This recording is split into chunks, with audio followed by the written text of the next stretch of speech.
yazmany harflary ak mektepden öwrenýän birlik köplük sanlary ak mektepden öwrenýän tegelik mi dört burçluk kete çydyk üç burçluk goşgulur divanyny ak mektepden öwrenýän sag bol alpyn asyrym bahrawan prezidentim bakly geljek bereniň üçün sag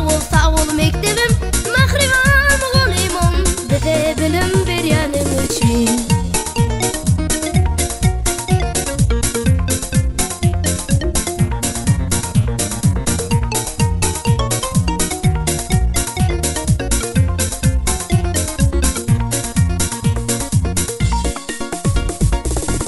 Hormat koymany, kiçini tıylamany, vatana boysunmany, ak mektepden öwrenýän geçmişimiz geljegi